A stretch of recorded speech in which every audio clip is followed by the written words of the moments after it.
All right, how's everybody doing? Good. I guess the word got out, huh? All right. I still think about in January when we started with 2 people. How many folks are new today?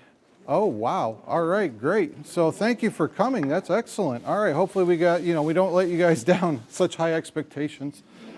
So it's a little bit of housekeeping. We've got, for those of you that have not been here before, and this is a good reminder, we try to do these books every month for everyone. So for the most part, they should already be in here. If not, people, when they like to contribute, we have them bring in the recipe, and then we just make copies so that everybody can then take them home and enjoy them as well. So again, we make copies here. In December, we're putting together like what I would call like a community cookbook. You guys have probably seen them. They're like spiral bound. I call them church cookbooks. That's what we called them up north when I was up there. Okay, same idea. We've also got a little something we're working on as a giveaway, so you guys might like that in December. The other thing is, we always like to, on the back of your booklets, is the Friends of the Port Charlotte Library. Without them, we cannot do this. So if you're not familiar with the Friends of the Library, they are like the bookstore that's connected to us at the Aaron Street Library. They support us so we can do this. So we've got some of the folks here from the bookstore. If you want to talk to them, if you want to sign up. I mean, membership's $5 a year. I mean, that's deal of the century right there. So yeah, so that's a good deal. The other thing is, if any of you enjoy the program, if you'd like to take some time sometime while you're here and then jot down some quotes or something that you really like about the program because they'd like to include it in some marketing material. So if you just want to, we've got these up front here. So if you would like to just jot something down, that would be great. There's also on the other side, there's a, how likely will you want to attend another program like this? What did you like the most? Is there something we could improve upon? That kind of thing. The other thing that's up here is these, which has our upcoming programs. So for those of you that are new here, we are doing pizza. Should be interesting, all kinds of different pizza. I know we're going to do New York style pizza, and we're actually going to cook them here, fresh. So just like those big expensive places, we're going to talk all about that. That's what got me on the whole pizza thing. I think I'm going to also do a pan pizza. Willard's talking about doing a focaccia style pizza. Suzanne's got a dessert pizza and something else I think she said she's working on. So I know it's going to be kind of hard to bring in stuff for pizza. If you'd like to bring in some toppings like pepperoni or bags of cheese, something like that, that might help us. That would be a big help. So the other thing to think about too is November is going to be Thanksgiving. Yeah. That's going to be a big program. So a lot of you, this is great. We've seen lots more stuff come in. So if you think about, oh, I've got the best mashed potatoes in the world, awesome, bring them in. If you make the best roll in the world, perfect, bring it in. I think what we're going to do is we're still figuring out how many and all that kind of good stuff. But as far as brine turkey, because a lot of people have not had brine turkey, if you've not had it, it's very good. So yeah, so that's kind of what we're working on. All right. So I think am I missing anything from no? Okay. I got to watch the control tower back there. They're the ones keeping me together today. Okay, so in your booklet, we'll actually start in page 10, which is chicken enchiladas. Now, I didn't get time to make the actual chicken enchiladas, but I wanted to give you guys the recipe. And basically you make up a quick little enchilada sauce.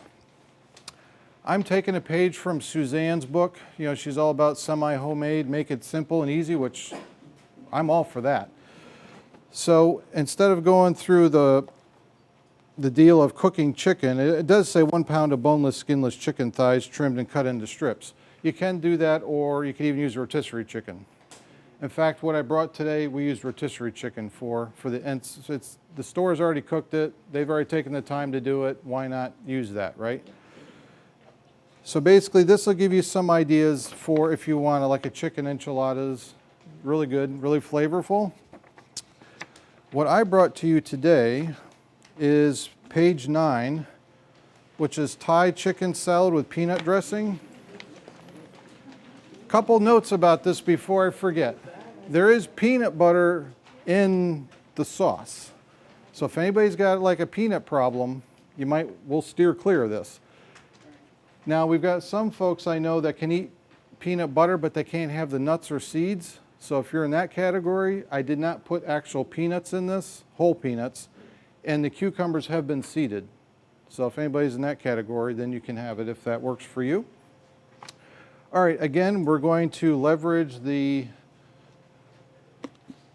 chicken that's came from the store, already cooked rotisserie chicken. As far as the dressing goes, you can see on page 9, right, we got peanut butter, rice vinegar. If you don't have rice vinegar, you want to use regular vinegar, that works. 1 lime, vegetable oil, sesame seed oil, soy sauce, honey, sugar, garlic, ground ginger. If you got the fresh stuff, throw a little knob of that in there, and salt. So, funny thing about this, you know, if it's going to happen, it's going to happen to me. My wife and I have been playing around with smoothies and stuff lately, so we've got this 30-year-old blender we pulled out of the cabinet and said, oh, this looks wonderful. We still have this. And then I set it on the table, and I'm starting to load the rice vinegar and the oil, because, you know, with a blender, you want all the liquid on the bottom so it pulls everything from the top. Apparently the bearings went, and it went all over the table. So, yeah, there will be a blender in our future eventually. So I went to the next, you know, it's kind of like having the kitchen, right? It's like going into the wood shop. You've got to pull another tool off the shelf. So we ended up getting, we used the, we have 11 and a 14 cup Cuisinart food processor. Threw it all in there, let her rip, 15 seconds done, then only a half-hour cleanup. Perfect. But it works. So that's what we got here.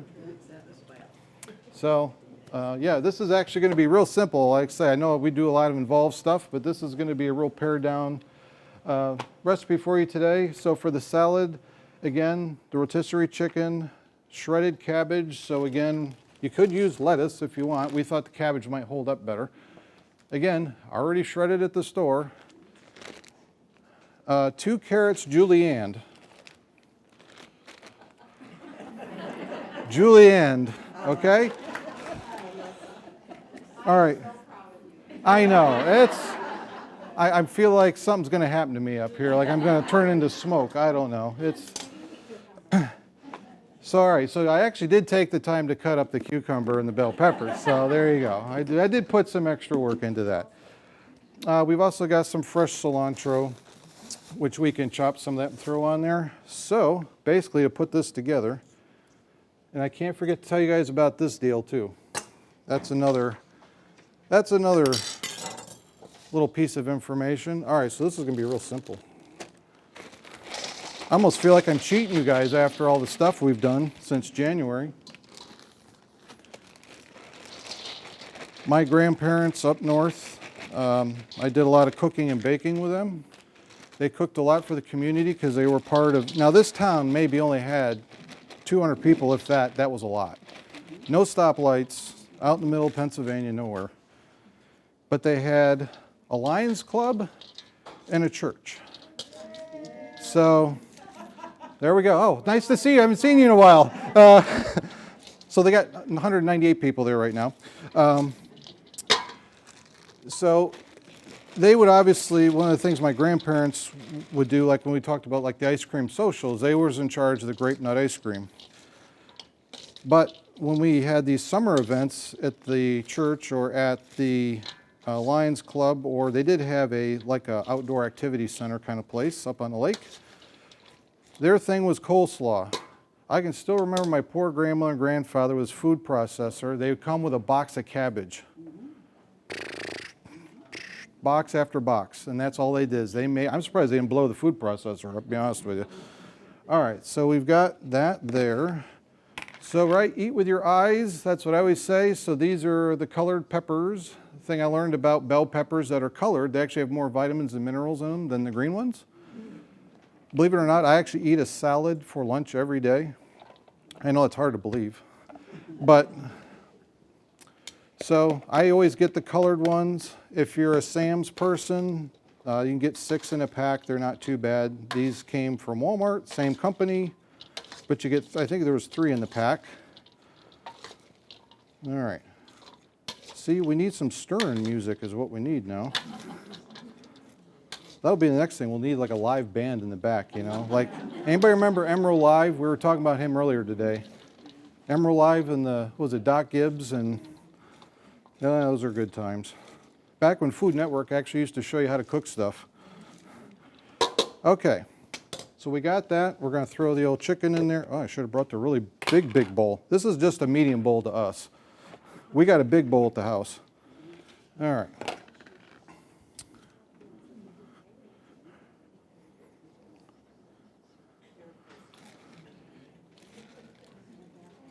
All right, well, I can always finish this while somebody else is talking and presenting. So something while I'm stirring this up, let me kind of explain why I brought this in and why I brought this in. So we have like everybody else, we have an electric stove at the house. It's quite old. I'd say it's about 15 years old. Found that when we were baking stuff, it started to take longer and longer and longer. And we're like, what in the world? So then I come here, like the mac and cheese, right? That we did last month, right? Was that just last month? Oof. So it took 2 hours at the house. Here it took an hour. So I was like, what is going on? And then Angie was making some brownies and we made cookies and stuff like that. And it's just like, something ain't right. So we're all kind of looking at each other and, you know, that's kind of like my excuse to say, hey, let's go buy a new stove. But, you know, I try to restrain. So what we ended up doing is I said, let me see if we can calibrate the oven. So I did a test. Oven wasn't even close. So if any of you are finding that your oven with time is not maybe baking the way it should, especially if any of you enjoy baking more so than cooking, then you really want to make sure it's right. This is a, I don't know, $5 Walmart job. It says Taylor on it. This is a decent oven thermometer, okay? Stick this in there, run it up to 350. Now, one thing you know, because I'm an only child and I got no life, so I started reading about how ovens work. They do this in the beginning. Hot, cold, and then over about an hour, instead of doing this, they start doing this. So heat it, give it an hour, see what it comes out at. If you're, say you set it at 350, if you're at 350, you're good to go. If it's something else, now if it's only off by, you know, a few degrees, that's not such a big problem. But if it's off by like 25 degrees, that could give you problems. Especially if you're making something homemade, you know, you got butter and you got, especially if you do like blueberry muffins or something like that, and I got fresh blueberries in there. So you got some money tied up in this project. It's not like you just want to trap it and, you know, start over. So what you can do is, I had to, who in the world has the user manual of their oven when they bought it? I am impressed. Yes, I do not. I'm like, where in the world is the user manual for this thing? Well, it's probably long gone. So I went to the Google thing. If you haven't heard of Google, it's quite the thing. So you go there and you type in your make, model, and then you put user manual after it. And sure enough, I found our 15-year-old oven's user manual online. And they told me how to calibrate it. It was fairly simple. You just press a couple of buttons together, it gives you a signal, and then you can put in whatever, if you need to go up or down, because your oven could be running too hot. And then you just go ahead and restart it. Now, so again, I've got the dial one, but what I've also brought, if anybody wants to see, we are big fans of this company called ThermoWorks. If If you've not heard of them, if you want to write that down in your notes section or ask me afterwards in case you didn't bring a pen. They're a company out of Utah. They basically make thermometers and all that kind of good stuff for measuring equipment for professional kitchens. So you guys have seen us use this before. This is from that company. It's an instant read thermometer. This is their, what they call chef alarm. So what's nice about this, has anybody ever cooked a turkey or pork loin or something like that? And you pull it out of the oven, and you have to slice into it to see if it's done or whatever. This solves all of that. You stick this little guy in here. You stick this in your piece of meat. This goes in there. This wire actually comes outside. This sits on the counter. You program this. Say, for example, you're doing chicken, since we're talking about chicken today. Let's say you're doing white meat chicken only. So 165. You're good. What do I set this to? This is a trick question. I was thinking about 150-ish, somewhere in there. Yeah, so you're close. Why? Because of the carryover cooking. When you pull the thing out of the oven, it's not just going to instantly stop. So I always like to downshoot a little bit, and then it will come up. But this will tell you exactly what is going on with your meat. Especially if you're buying expensive stuff. You know, meat's not cheap these days. You want to actually have it come out right. They also make a air probe that's blunt, and that's actually what I used in our oven. And this little device will also capture the high and the low of the oven, so in degrees. So I found our oven was actually off exactly 12 degrees. So I just went in, reprogrammed it, and I bumped it 15 degrees up. So I'm actually a few degrees to the positive, which is fine. Because if it starts slipping over time, then it's not going to be such a huge deal. This is what we got. You guys can kind of see. So, all right. Basically, that's all I've got for you. Just so you know, on the front of your books, the front inner pages, we try to put stuff in here that's useful to you, that we think you might enjoy. So we got the cast iron pan, the enamel Dutch cast iron oven. It's early. Angie will probably talk to you more about that because we got the box and there's 2 of them in the oven.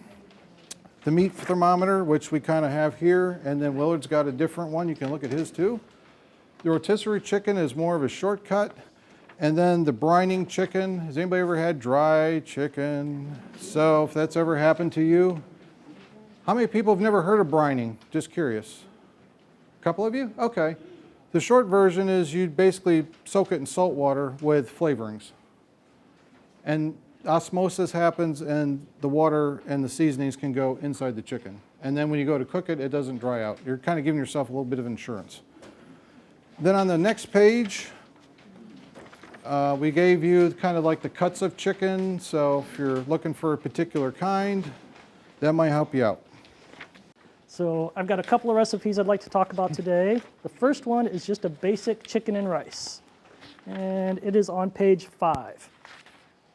So for years I've been eating chicken and rice. I like it. It tastes good. It's simple to make. I've always made it the same way. I cook the rice on the stove while the chicken is baking in the oven.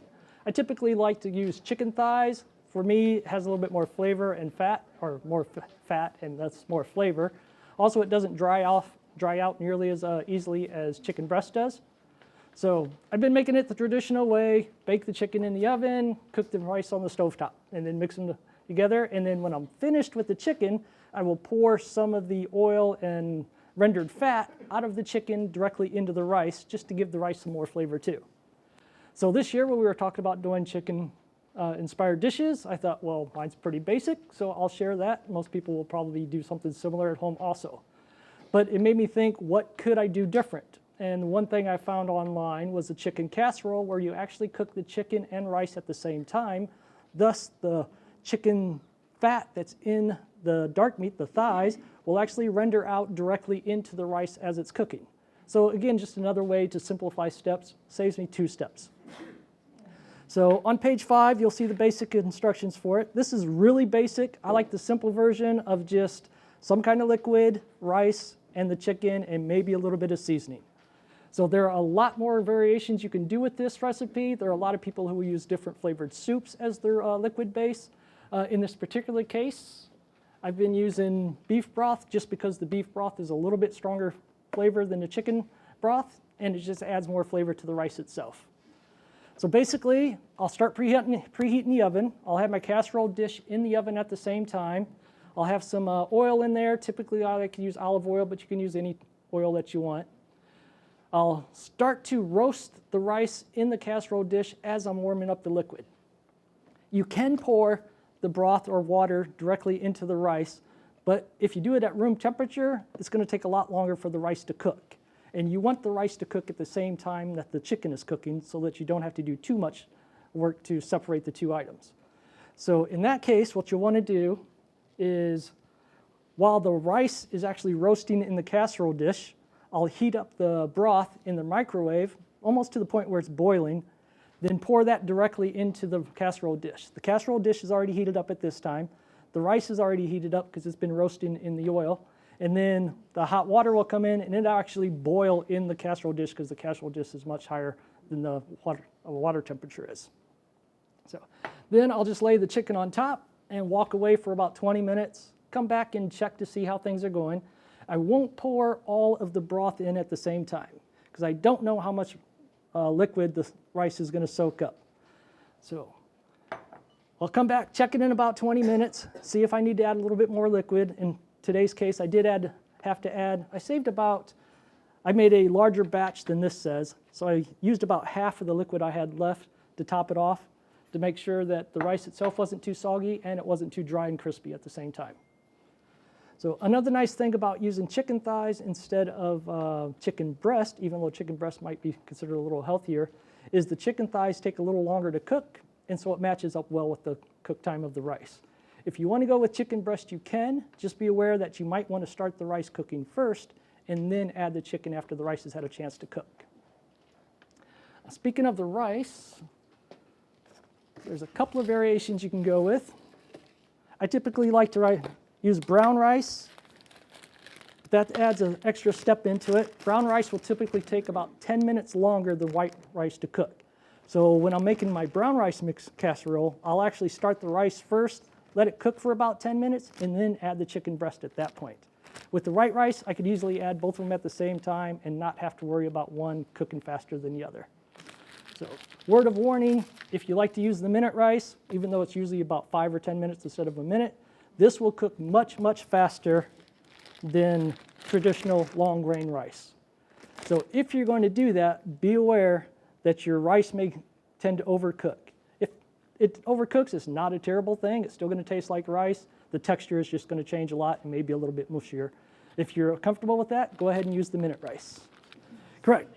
I didn't add anything in here. The chicken broth itself, the beef broth, will typically have some seasoning in there and a lot of salt. You can buy reduced sodium, which is what I normally get. Today I had regular beef broth, so that's what I used today.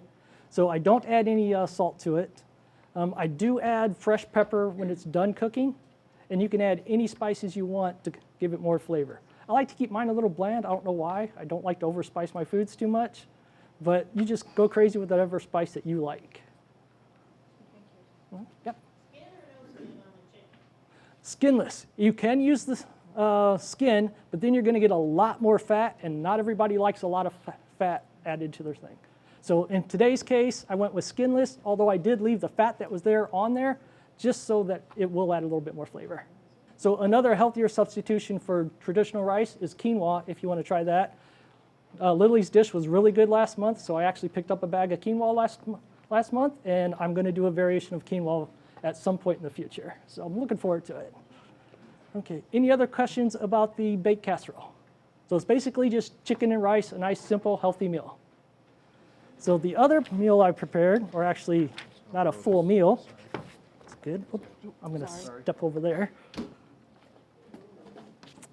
is a variation of chicken fingers.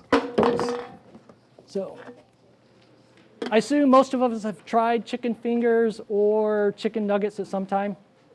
Really popular with the kids. So if you have kids or grandkids, this is a good thing to make ahead of time. Throw it in the freezer, and then you can pull it out when they're there, and they'll be quite happy with it, hopefully. So this is a variation that's a little bit sweeter than traditional chicken fingers or chicken tenders. So on page 6, you'll see sweet chicken fingers. Basically, you're going to take chicken breast, skinless chicken breast, slice that up. You're going to bread it and then fry it up. And then you're going to throw that in the freezer and then rewarm it when the kids come over. Or you can eat it straight out of the fryer. I like to eat it straight out of the fryer. So this variation is actually using Cap'n Crunch cereal as most of the breading. So the traditional variation on chicken fingers or fried chicken is you dredge it in flour, you use your egg mixture, and then you dredge it in the or breadcrumbs, or typically, is it panko? Thank you. So that's the traditional way. So if that's what you're comfortable with, go ahead and use that. If you got kids who have a little bit of a sweet tooth, think about using the cereal as the outer bread coating and crush that up really fine, dredge it in that, and then throw that in the fryer. One of the nice things about it is it's going to add a nice sweet flavor to the outer crust of the chicken, which kids love. One of the bad things about it is, hopefully I can do this without spilling everything, you notice they come out a lot darker because the sugar in the cereal will actually caramelize. So it's a little harder to tell the difference between when it's burning and when it's cooked. So if you see something up here that looks like, oh, that's burnt, go ahead and try it. It's probably okay. So, that's not too complicated. It's real easy to make. It's real easy to preserve. Once it cools off, you can throw it in the freezer. Once it completely freezes, take it off of the rack and then put it in a Ziploc bag. You could take it off of the rack and put it in the Ziploc bag before you freeze it, but be aware if you do that, it can have a tendency to freeze together, and then when you pull them apart to cook them or warm them up at the end, you may rip off some of the breading on one of the pieces. Do you have a question? Would the paprika make it spicy? Not too much. I don't put very much in, so you barely even notice the paprika is in there. Okay. So it's just a hint of flavor. And half of teaspoon. Yep. Mm-hmm. Thank you. So yep. Can you do that in the air fryer? You can. I do not have an air fryer. I thought it would have been nice to actually fry them regular and warm them up in the air fryer. That way they get crispy again when you warm them up. I know there's a couple of people who are concerned about gluten. So even though Cap'n Crunch is made out of corn and oat flour, it is technically not gluten-free. The oat flour, I believe, is processed in the same machinery as the wheat flour. So there's always a chance it could be contaminated. So if you're not too concerned about gluten, then this is fine. If you are really concerned about gluten, a couple of options are to use cornstarch instead of the flour for the initial base, and then to use another sweetened cereal like Rice Chex, because it's rice-based and it's not processed in the same plants that the wheat is processed in. So it should be completely gluten-free if you're a person who's looking for a gluten-free diet. So I included 2 dishes in the handout that you have. So if you will go to page 8 first. This is the one I did not make this one, but I did want to include it. Again, I'm sure it'll come as no surprise. Both mine are crock pot dishes, so sticking with my mantra here. So the one on page 8 is cashew chicken in a crock pot. So coming from Michigan, we really liked the Chinese restaurants that we had in our area, and we have kind of struggled to find things that match what we were used to in Michigan. So I was looking for some different recipes, and so this one was a hit with my husband, because that's where, if he doesn't like it, he just like, don't make that one again. But this one I'm allowed to make again, so that's a good sign. So you can see, pretty simple. I like the boneless, skinless chicken breast because I'm one. I don't like the fat and all that other stuff on the chicken, so that's what I tend to use with all of my chicken recipes, to my husband's dismay, but that's what I want. Since I'm cooking, that's what happens. So you can see this one, I just cut up the chicken breast into bite-sized pieces, and I just brown them like real quick before I throw them in the crock pot. And then you take all the rest of the ingredients, the soy sauce, the rice wine vinegar, ketchup, brown sugar, all of that, mix it all together, we love this sauce, so you can see one of the things is if you like it to double it, so you can add more at the end. So he's always like, make double or even make triple. So just adding that to it. And then that's all it is, just sticking it in the crock pot and letting it just, cook on low for 4 hours.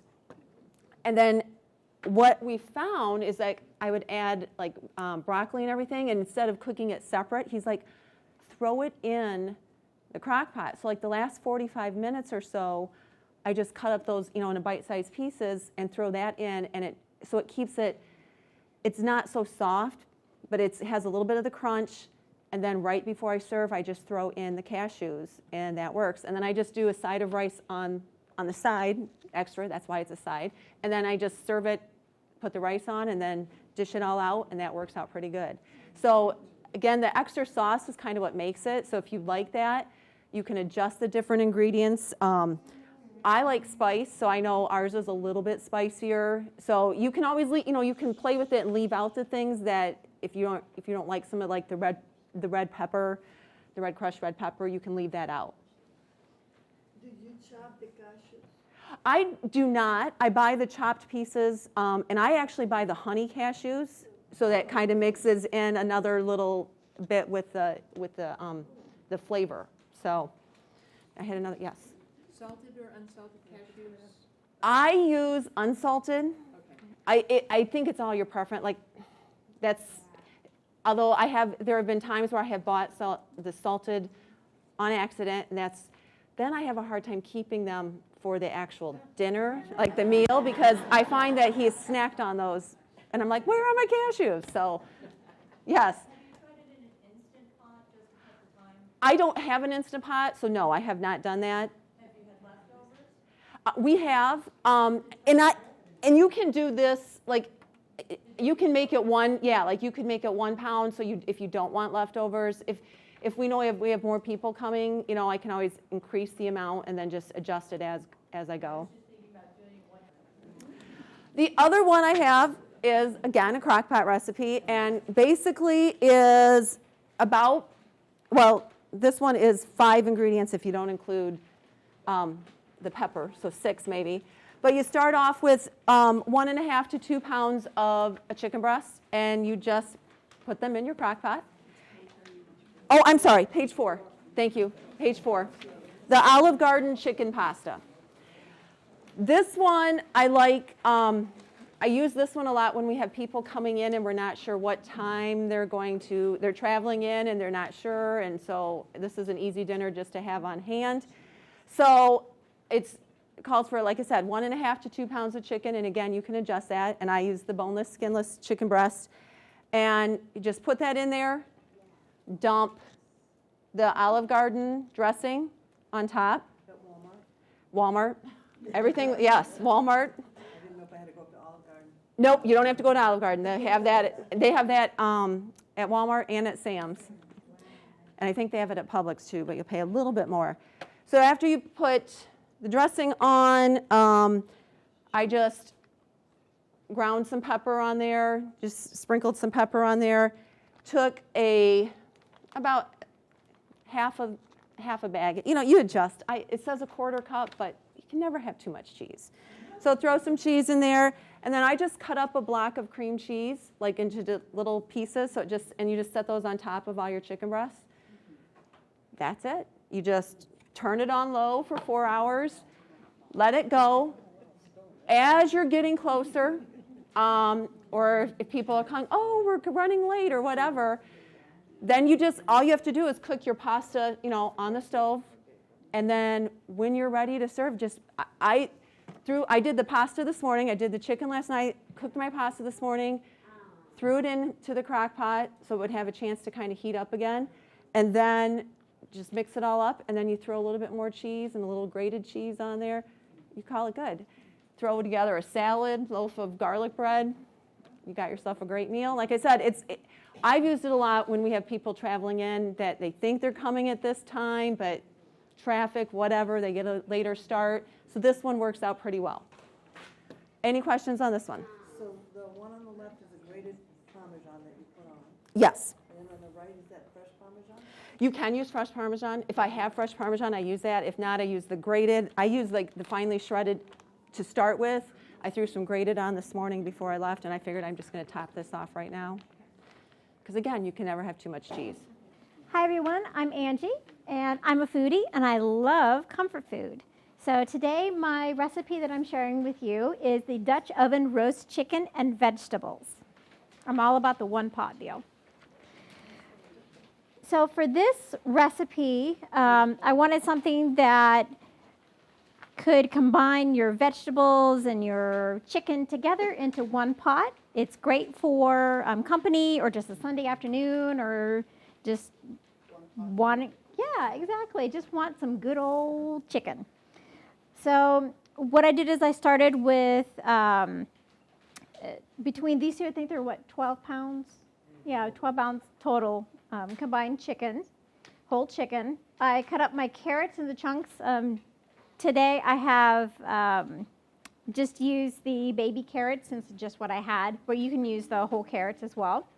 One large chopped onion. I like to chop it a little rustic-wise, but you can certainly chop it to what your preference is.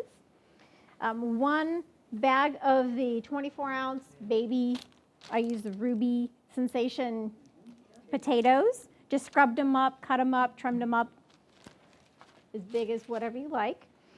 And then I used 1 teaspoon of the Better Than Bouillon roasted chicken base. It gives a little layer of flavor. It does contain sodium in it, so go easy on it if you're using it for the first time.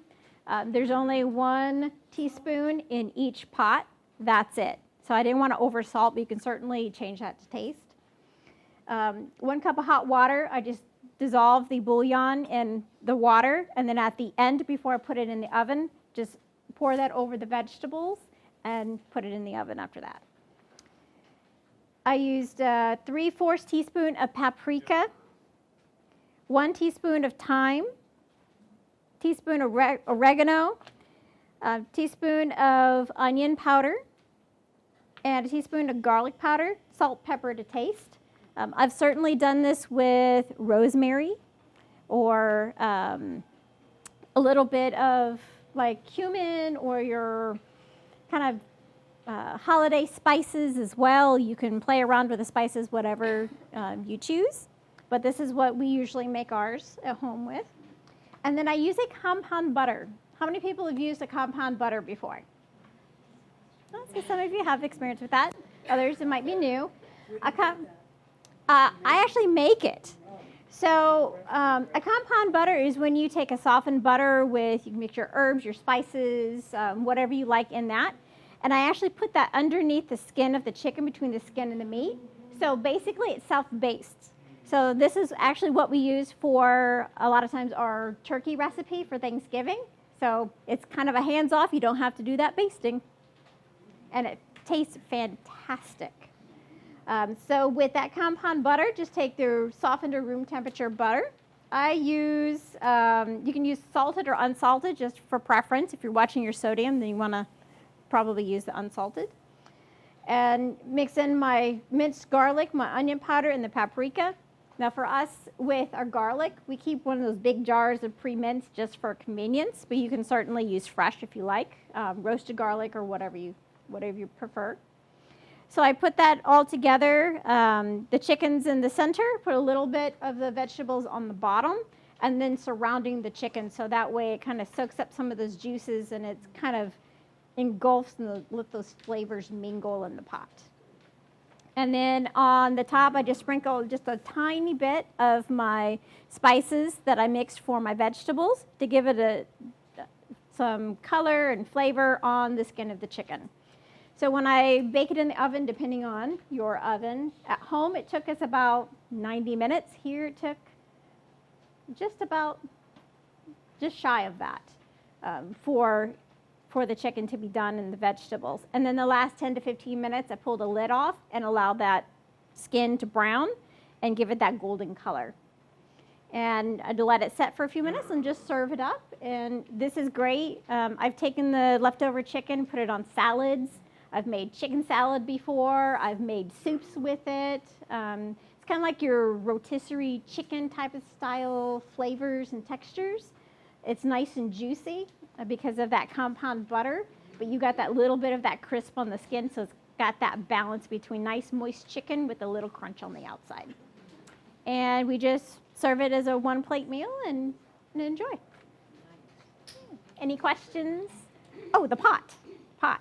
So like Spencer was talking earlier about the large pot we have. This is a 7.5 quart pot. We just so happen to have two. You know us. You're going to do it, go big. So for our pot, I like to do it in the coated cast iron just for convenience, cleanup wise, so forth. We do have both at home. It's just for, I just always use the coated. There's no, for me, it's just convenience, and I think it cooks a little better when it comes to the chicken, for me, preference. I do put when I'm doing something like tomato sauce based, I do use the coated. From what I understand is that it can react to just the bare metal of the cast iron. So if you're gonna make like spaghetti sauce or something like that, you probably want to use the coated. And for me, using the cast iron, it actually maintains that heat for longer, so it gets a more thorough cooking in whatever you're cooking. This is chicken lasagna. It's actually called chicken stovetop lasagna. You pre-cook your chicken, the noodles, and the stovetop. So basically, when you get that done, you're just layering it, and it comes with your chicken. You put in cream of chicken soup and chicken broth and the stovetop stuffing. You mix 2 kinds of cheeses, mozzarella and cheddar. And then you put a layer of lasagna noodles, a layer of the chicken mixture, and then cheese. And you do a couple layers, depends how deep your it is. I put it in a 9 by 13 pan. You put it in the oven just because everything is pre-cooked. So it only takes about 35 minutes in the oven. And it's good warm, it's good hot, and it's very easy to make. It's kind of makes a lot of dishes because you have to cook the noodles, you cook the chicken, you cook the stovetop, but it's very easy to make, and it goes a long ways. So I like it when you have a big company. Hi, I'm Tina Beer, and I brought the recipe chicken persillade. I love to cook. I wake up every morning and I think, what am I going to cook today? And I go to bed thinking, what am I going to cook tomorrow? I love, love, love to cook. And my favorite chef in the whole wide world is Jacques Pepin. I don't know if you're familiar with him, but he's a French chef. He was a personal chef to the president of France, and he came to America in 59, I think, and he was actually offered the position to be a personal chef to President Kennedy, and he turned that job down, if you can believe that. That's how good he is. Jacques Pepin. It's spelled Jacques is the first name, last name Pepin, Pepin. No. He's my favorite chef. He's my favorite chef. And so this recipe is his recipe. And at the bottom of the printout, I put a website where you can watch a video of him. He has a huge Facebook following, and he has a foundation, the Jacques Pepin Foundation, which is a charitable organization. And he does a lot of like little short cooking clips. And I'd encourage you to find him and follow him if you can, because he's adorable. Anyway, so I made chicken persillade. It's one of my favorite things that he makes. It's super easy, simple, quick, but it's absolutely delicious. And all you do, it's so fast, I can't even tell you. You just chop up the chicken, you season it with salt and pepper, you very lightly coat it in flour, not a lot. You saute it in a mixture of butter and olive oil because it's French and that's what we do with butter, right? And then when it's almost done, you cook it to the safe temperature, 160 to 165, because you'll have that little bit of residual heat at the end. But you want it to ultimately be at 165. You, at the end of it, you just put in chopped up fresh parsley and chives and garlic. You whip it a little more until it's all warmed through, and then you squeeze it with lemon and serve it. It's absolutely delicious. You can make it in less than 10 minutes. It's fantastic. The traditional recipe calls for chicken breasts. I made this with chicken thighs because that's what I had. Also, the recipe is super versatile. By the way, persillade means parsley in French. And so that's why it's called chicken persillade, because and I probably don't pronounce it right. I don't speak French, but anyway, this recipe though is very versatile. If you don't like chives, don't put chives. Put tarragon or put basil or put whatever you want. It's the whole point of it is just to be sautéed chicken and wrapped up in a nice garlic and herb sauce. It's delicious, and I hope you like it. That's all. I made the Puerto Rican chicken stew, pollo guisado. It's almost the same thing as a normal, regular chicken stew. The only thing is that we use sofrito. I brought some, so if you want to taste it or smell it, you can do that. The recipe is on page 14. Traditionally, you use chicken in the bone. I didn't do that. I used chicken thighs. I cut the excess grease of it because I don't like it greasy, and I even skimmed it just in case. It has a lot of grease. First time using the crock pot, so it dissolved. It's in shreds right now. I tried cutting it, but it's shredded. Usually we put it on top of rice. My daughter likes it as a soup with noodles, but you can put it in, she even does it in tortillas, so you can do it however you want. I'm gonna leave the sofrito here. Yes, ma'am. Do you recommend using a store-made sofrito, and what brand would you? If you don't have time to make the sofrito. Okay, the Goya one is good, but the one in the freezer, not the one in the shelves. One in the shelves it's very gooey, and I don't like the consistency. Green, I did make it green. Yes, ma'am. Could you briefly, so just list all the ingredients of the sofrito? Okay, sofrito has onions, sweet peppers, culantro. It's the saw leaf. It's not the cilantro. It's different. It has a different taste and a different odor. That's why I brought it. A lot of garlic because I like garlic. And that's it. That's how I make it. Are you saying that we can buy that already made? Is that Yes, in the freezer? in the freezer And aisle. it's gone by that name? Sofrito, yes. And it's Goya is the one that sells it here at Walmart and everywhere. Yes, ma'am. What is anato? Anato is a seed that we use in Puerto Rico. It's red, and we put it in oil to release the redness. And the packets of sazon here in Florida or Puerto Rico too, it's dried up, and it's a little packet. It's called Sazon Goya. Oh, okay.